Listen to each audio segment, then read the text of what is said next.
ओम श्री साईनाथाय नमः। श्री साई सच्चरित्र अध्याय 34 उदी की महिमा भाग 2। डॉक्टर का भतीजा डॉक्टर पिल्ले, श्यामा की भाभी, ईरानी कन्या, हरदा के महानुभाव, बम्बई की महिला की प्रसव पीड़ा। इस अध्याय में भी उदी की ही महत्ता क्रमबद्ध है तथा उन घटनाओं का उल्लेख भी किया गया है जिनमें उसका उपयोग बहुत ही प्रभावकारी सिद्ध हुआ। डॉक्टर का भतीजा। नासिक जिले के मालेगांव में एक डॉक्टर रहते थे। उनका भतीजा एक असाध्य रोग, एक प्रकार का तपेदिक से पीड़ित था।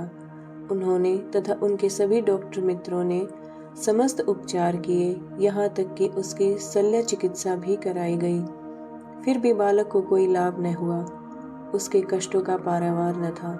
मित्र और संबंधियों ने बालक के माता पिता को दैविक उपचार करने का परामर्श देकर श्री साई बाबा की शरण में जाने को कहा, जो अपनी दृष्टि मात्र से असाध्य रोग साध्य करने के लिए प्रसिद्ध हैं। अतः माता पिता बालक को साथ लेकर शिरडी आए।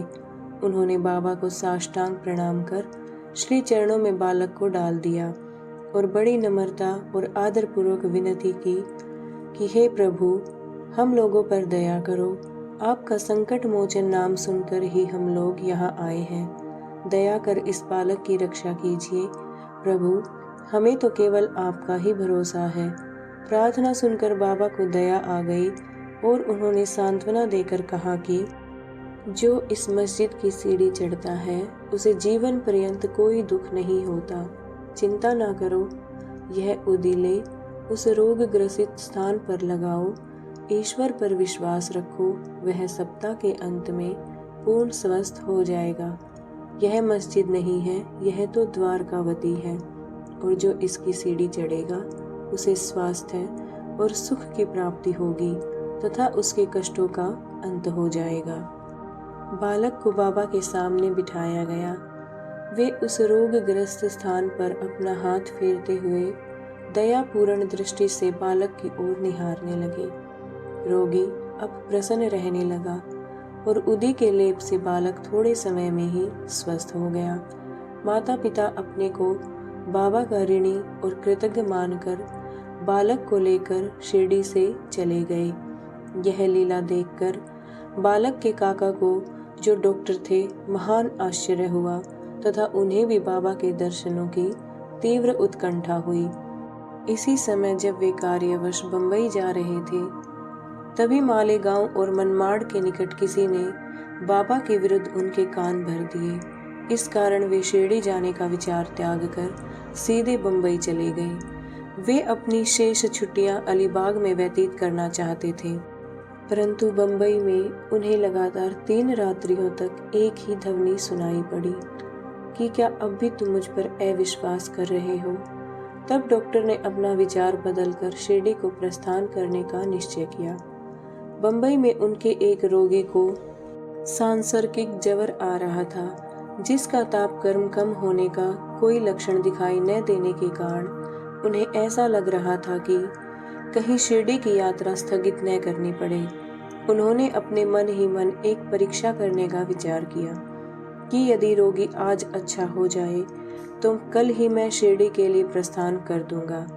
आश्चर्य है कि जिस समय उन्होंने यह शिरडी के लिए निश्चय किया, ठीक उसी समय से ज्वर में उतार होने लगा और ताप क्रमशः सामान्य स्थिति पर पहुंच गया। तब वे अपने निश्चय अनुसार शिरडी पहुंचे और बाबा का दर्शन करके उन्हें प्रणाम किया। बाबा ने उन्हें कुछ ऐसे अनुभव दिए कि वे सदा के लिए उनके भक्त हो गए। डॉक्टर वहां 4 दिन ठहरे और उदी तथा आशीर्वाद प्राप्त कर घर वापस आ गए। एक पखवाड़े में ही पदोन्नति पाकर उनका स्थानांतरण बीजापुर को हो गया। भतीजे की रोग मुक्तता ने उन्हें बाबा के दर्शनों का सौभाग्य दिया तथा शिरडी की यात्रा ने उनकी श्री साईं के चरणों में प्रगाढ़ प्रीति उत्पन्न कर दी। डॉक्टर पिल्ले बाबा के एक निष्ठ भक्त थे। इसी कारण बाबा उन पर अधिक स्नेह रखते थे और उन्हें सदा भाऊ कहकर पुकारते तथा हर समय उनसे वार्तालाप करके प्रत्येक विषय में परामर्श भी लिया करते थे। उनकी सदैव यही इच्छा रहती थी कि वे बाबा के समीप ही बने रहें। एक बार डॉक्टर पिल्ले को नासूर हो गया।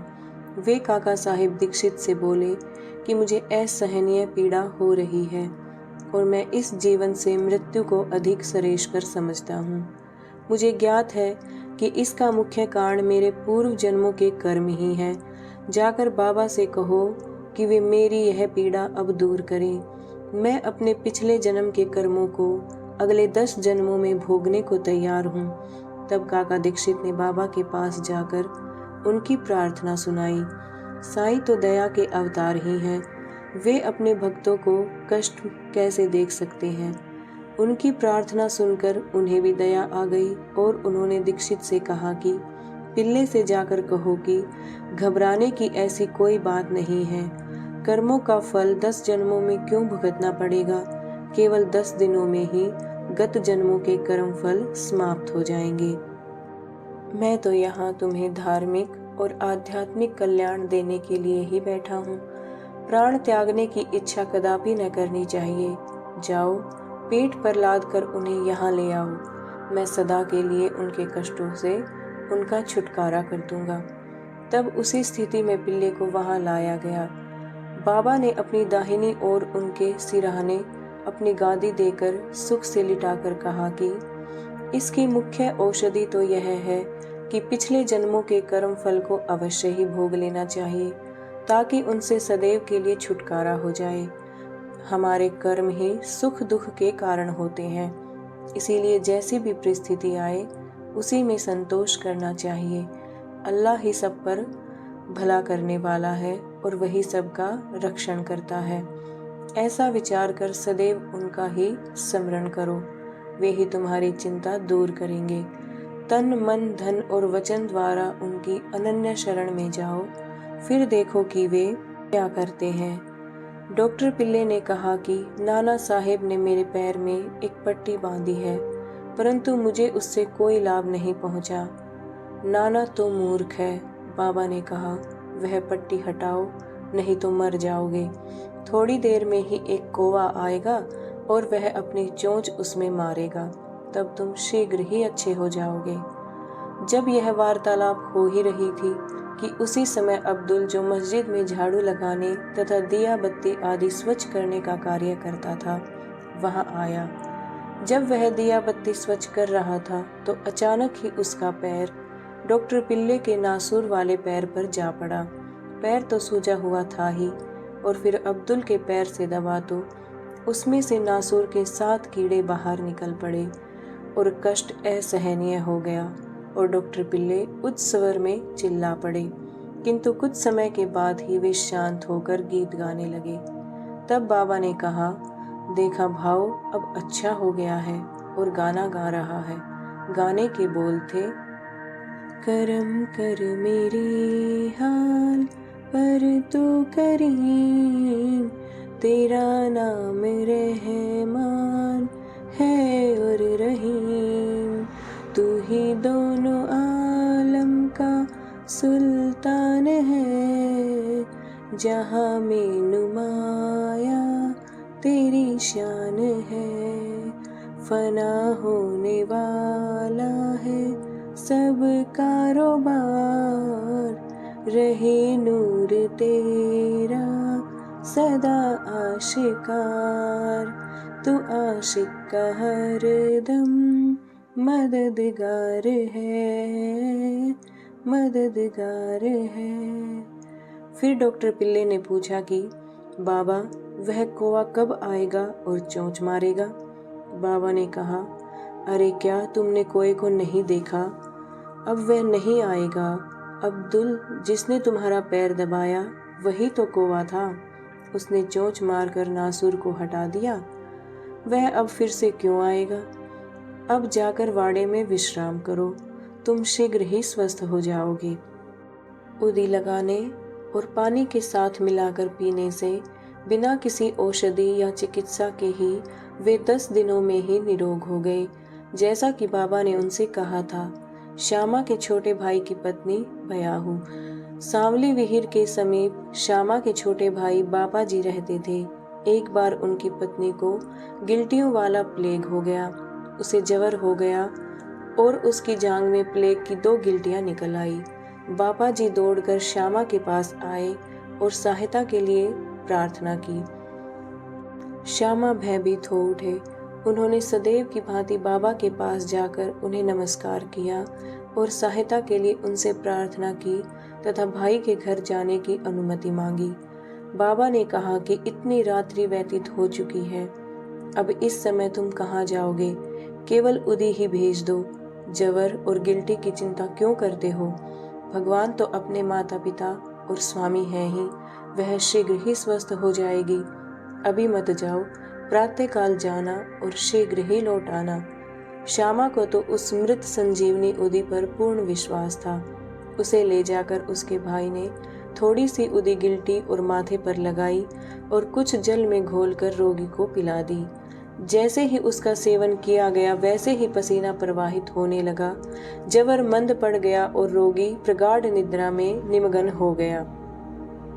दूसरे दिन बापा जी ने अपनी पत्नी को स्वस्थ देखकर बड़ा आश्चर्य प्रकट किया कि न तो ज्वर है और न ही गिल्टी का कोई चिन्ह ही है। दूसरे दिन जब श्यामा बाबा की आज्ञा प्राप्त कर वहां पहुंचे तो अपने भाई की स्त्री को चाय बनाते देखकर उन्हें बड़ा आश्चर्य हुआ।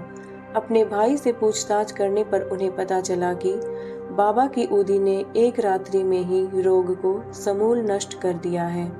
तब श्यामा को बाबा के शब्दों का मर्म समझ में आया कि प्रातःकाल जाओ और शीघ्र लौट कर आओ।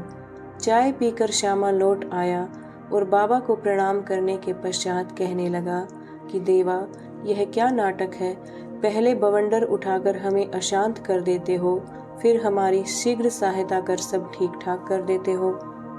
बाबा ने उत्तर दिया कि तुम्हें ज्ञात होगा ही कि कर्म पथ अति रहस्यपूर्ण है। यद्यपि मैं कुछ भी नहीं करता, फिर भी लोग मुझे ही कर्मों के लिए दोषी ठहराते हैं। मैं तो एक दर्शक मात्र ही हूँ। केवल ईश्वर ही एक सत्ताधारी और प्रेरणा देने वाले हैं। वे ही परम दयालु हैं। मैं न तो ईश्वर हूँ और न मालिक, केवल उनका एक आज्ञाकारी सेवक ही हूँ और सदैव उनका स्मरण किया करता हूँ। जो निरा अभिमान होकर अपने को कृतज्ञ समझकर उन पर पूर्ण विश्वास करेगा, उसके कष्ट दूर हो जाएंगे और उसे मुक्ति की प्राप्ति होगी। ईरानी कन्या। अब एक ईरानी भद्र पुरुष का अनुभव पढ़िए। उनकी छोटी कन्या घंटे घंटे पर मूर्छित हो जाया करती थी। उसके दांत कस जाते थे, उसके हाथ पैर ऐंठ जाते और वह बेहोश होकर भूमि पर गिर पड़ती थी। जब नाना प्रकार के उपचारों से भी उसे कोई लाभ न हुआ, तब कुछ लोगों ने उस ईरानी से बाबा की उदी की बहुत प्रशंसा की और कहा कि वह विले पार्ला बंबई में काका साहेब दीक्षित के पास से ही प्राप्त हो सकती है। तब ईरानी महाशय ने वहां से उदी लाकर जल में घोलकर अपनी बेटी को पिलाई। प्रारंभ में जो दौरे 1 घंटे के अंतर से आया करते थे, बाद में वे 7 घंटे के अंतर से आए और कुछ दिनों के पश्चात तो वह पूर्ण स्वस्थ हो गई। हरदा के महानुभाव। हरदा के एक महानुभाव पथरी रोग से ग्रस्त थे। वह पथरी केवल शल्य चिकित्सा द्वारा ही निकाली जा सकती थी। लोगों ने भी उन्हें ऐसा ही करने का परामर्श दिया। वे बहुत ही वृद्ध और दुर्बल थे और अपनी दुर्बलता देखकर उन्हें शल्य चिकित्सा कराने का साहस न हो रहा था। इस हालत में उनकी व्याधि को और इलाज ही क्या था। इसी समय नगर के इनामदार भी वहां आए हुए थे, जो बाबा के परम भक्त थे तथा उनके पास उदी भी थी। कुछ मित्रों ने परामर्श देने पर उनके पुत्र ने उनसे कुछ उदी प्राप्त कर अपने वृद्ध पिता को पानी में मिलाकर पिला दी। केवल 5 मिनट में ही उदी के पेट में जाते ही पथरी मल मूत्रेंद्रिय के द्वार द्वारा बाहर निकल गई और वह वृद्ध शीघ्र ही स्वस्थ हो गया। बंबई की महिला की प्रसव पीड़ा। बंबई की कायस्थ प्रभु जाति की एक महिला को प्रसव काल में असहनीय वेदना हुआ करती थी। जब वह गर्भवती हो जाती तो बहुत घबराती और किंग कर्तव्य विमूढ़ हो जाया करती थी। उसके उपचारार्थ संत श्री राम मारुति ने उसके पति को सुझाव दिया कि यदि इस पीड़ा से मुक्ति चाहते हो तो अपनी पत्नी को शिरडी ले जाओ। पुनः जब उनकी पत्नी गर्भवती हुई तो वे दोनों पति पत्नी शिरडी आए और वहां कुछ मास ठहरे। वे बाबा की नित्य सेवा करने लगे। उन्हें बाबा के सत्संग का भी बहुत लाभ हुआ। कुछ दिनों के पश्चात जब प्रसव काल समीप आया तो सदैव की भांति गर्भाशय के द्वार में रुकावट के साथ अधिक वेदना होने लगी। उनकी समझ में नहीं आता था कि अब क्या करना चाहिए। थोड़ी ही देर में एक पड़ोसिन आई और उसने मन ही मन बाबा से सहायता की प्रार्थना कर जल में उदी मिलाकर उसे पीने को दी। तब केवल 5 मिनट में ही बिना किसी कष्ट के प्रसव हो गया।